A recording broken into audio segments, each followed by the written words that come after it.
Hey guys, we're over at Steve's house. We're looking at doing a furnace and air conditioner replacement. It's in a closet downstairs in the basement. So we'll pull this furnace out. We'll set our new furnace back in the same location. New coil will go on top of that, and we'll rebuild the new plenum up into the existing supply ductwork. There's a 6-inch bypass here for the humidifier. We'll just disassemble that for the time being.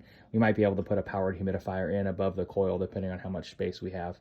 Return drop's going to get bumped over about 5 to 6 inches, so we have enough room for our 5-inch media cabinet.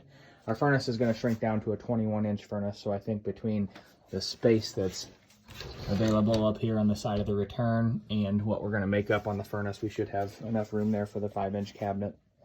Gas lines, we'll just put a new shutoff valve in and rebuild from the shutoff valve with a new union back into the new furnace.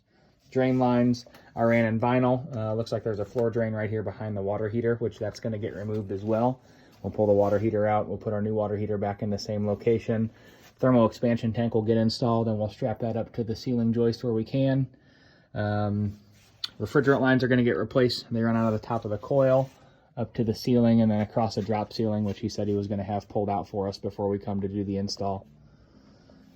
Let's see here. Flue liner is not necessary because it's an interior chimney, but I'm going to give him an option to put one in just in case. It doesn't look like there's a excessive amount of corrosion or anything here, but if we did a flue liner, we're probably going to have to break the hole out here above the water heater a little bit larger and bring everything into that same spot. The only thing that I was concerned with is we have a 6-inch piece of pipe for a supply that's in the basement that comes off of the top of the plenum and goes straight through the wall. So one thing I was considering doing is, that's an old 6-inch vent that goes up through the floor somewhere upstairs. We can just come off the top of the plenum, take that ductwork, remove that 6-inch boot that's going up through the floor,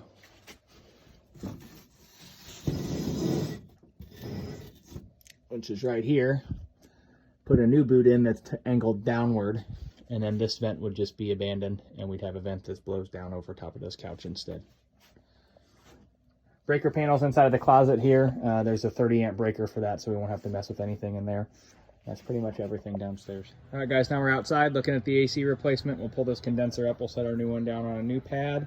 Let's do a new disconnect box there, and then those refrigerant lines will get pulled through and make sure all the insulation's tidied up and all the holes are filled back in.